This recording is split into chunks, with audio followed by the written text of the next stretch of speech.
Hello, and welcome to another episode. Today, I want to share with you a little bit of the Yoga Sutras of Patanjali and how we can achieve a state of meditation. Have you ever sit to meditate and think, okay, now what? What am I supposed to do, or what am I supposed to be feeling? Am I doing this right? Nowadays, we hear many people talking about meditation as a practice more than as a state of consciousness. The path of yoga has expanded my perspective in this regard. Patanjali shared with us in the Yoga Sutras that the meaning of yoga is Yoga Shita Priti Nirodha. Yoga is the stilling of the fluctuations of the mind. And we can achieve this stillness of the mind by integrating the 8 limbs of yoga. After observing the modal ethics of yamas and niyamas, practicing asanas, pranayamas, and pratyahara, Patanjali introduces us to samyana, the union of the last 3 limbs, Dharana, Dhyana, and Samadhi. As each stage prepares us for the next, the practice of pratyahara creates the setting for dharana, or concentration. Understanding these steps not as a ladder, but as a dance that invites us to revisit them constantly and harmoniously. Having relieved ourselves of the outside distractions, developing the capacity for inner awareness, we can now deal with the distractions of the mind itself. Not an easy task, right?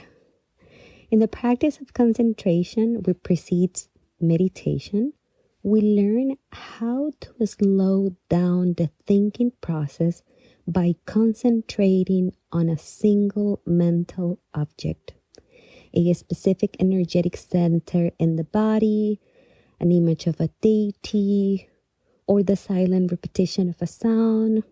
Well, the options are infinite. You can choose. We, of course, have already begun to develop our powers of concentration in the previous 3 stages of postures, breath control, and withdrawal of the senses. In asana and pranayama, although we pay attention to our actions, our attention travels. Our focus constantly shifts as we fine-tune the many nuances of any particular posture or breathing technique. In pratyahara, we become self-observant. And now, in dharana, we focus our attention on a single point. For extended periods of time of concentration naturally lead to meditation. As David Frawley explained, for meditation or dhyana to proceed, there must be dharana, the power of steady attention, undistracted by other thoughts. What is your power of attention and how long you can hold it in a particular focus? That is the measure of the ability to meditate, which is always in a constant expansion. Same as mindfulness, that is about deliberately bringing your attention to the present moment to cultivate a more accepting relationship with yourself and inevitably with the world around you. Mindfulness can also be understood as the quality or state of being conscious or aware of something, a mental state achieved by focusing one's awareness in the present moment, while calmly acknowledging and accepting one's feelings, thoughts, and bodily sensations. 3 words are essential in the practice of mindfulness: here, now, accept. Let's work together in the integration of these words and live them impeccably. Our power of attention is one of our most important possessions. We shouldn't give it away easily or waste it on superficial matters.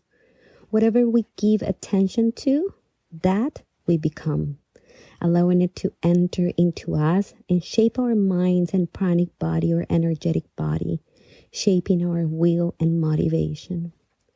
Cultivating the power of attention is the foundation for any deeper yoga practices or meditation.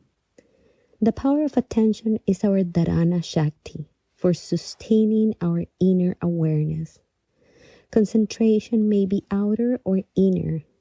It gives acuity of the mind, which causes the inner fire to come forward, the power of the soul that motivates us from within. Make sure that your mind and energy or prana are always connected to your true self within the heart. Guided meditations, silent retreats or vipassanas, mindfulness exercises, and every practice that requires our attention is actually a concentration practice or dharana. And the regular practice of dharana, along with asana, pranayams, and pratyahara, allows you to achieve a state of meditation, understanding the state of meditation more as a state of consciousness. So maybe our first step into achieving a state of meditation could be to reclaim our power to aim our attention, reminding our whole body our capacity to focus and concentrate.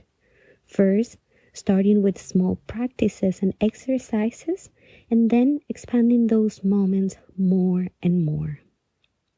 Focusing in the feeling, in the sensations, is a great way to enhance your capacity to aim your attention, bringing the attention to your body and strengthening the communication with your physical and subtle anatomy. The practice of meditation has been misled in so many cases.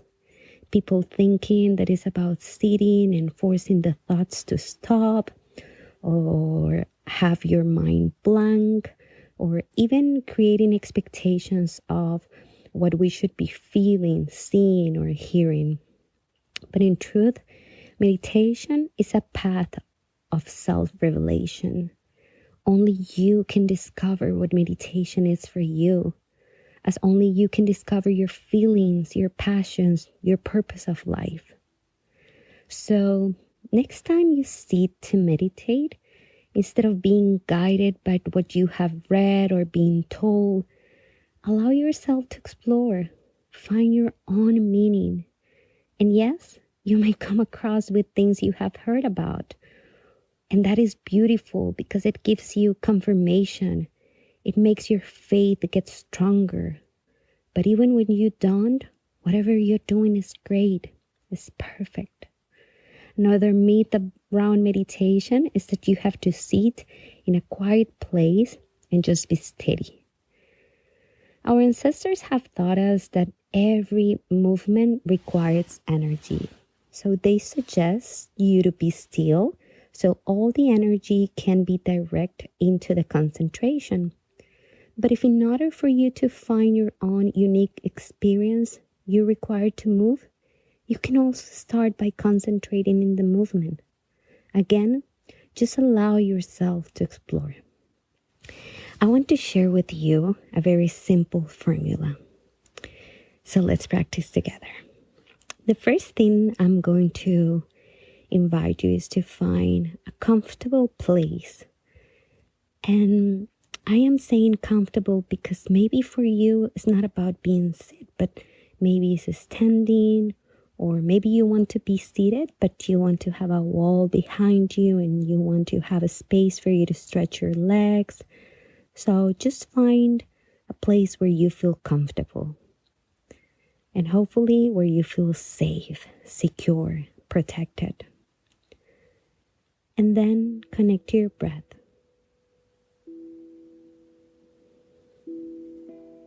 Remember that your breath is the anchor to the present moment.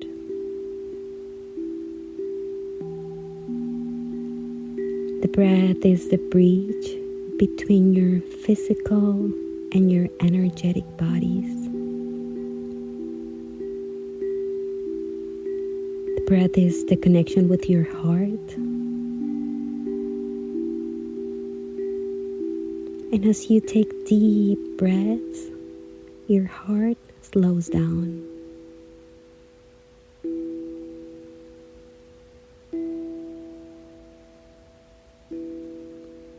Just feel the breath.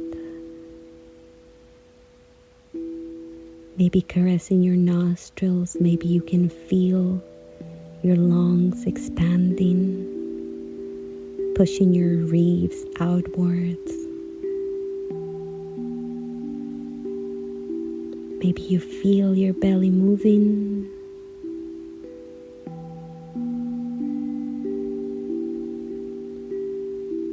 Or maybe not, just connect to your breath.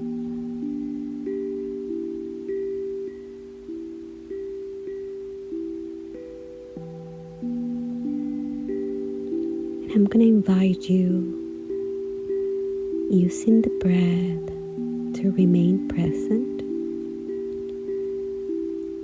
to find in your body your center.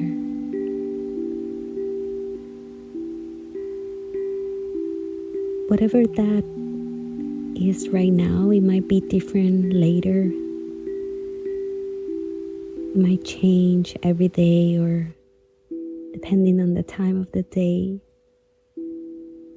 But where in your physical body do you find your center?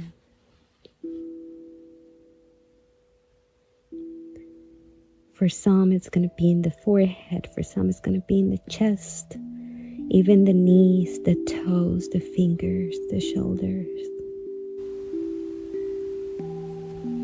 But for you, in this moment, where do you find your center? And if you feel distracted, if you don't know if this is just your mind, just go back to your breath and use your breath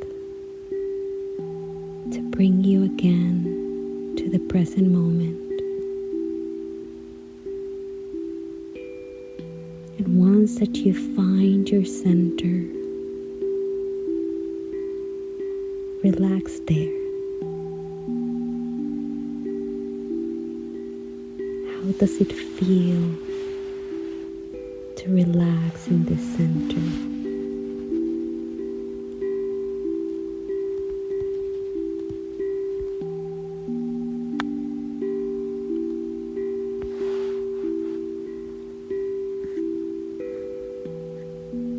There's no right or wrong way to feel this.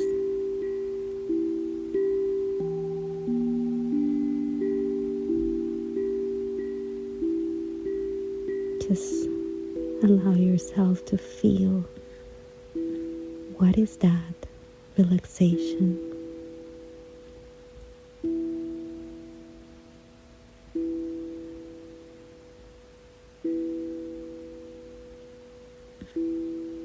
And explore this formula.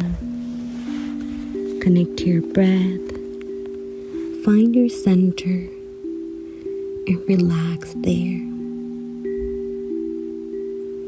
As many times as you want.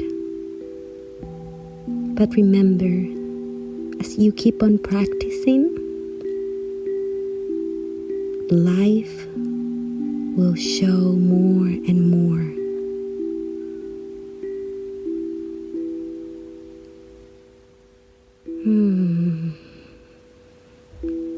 You can just pause this podcast if you want to keep on feeling, if you want to remain there.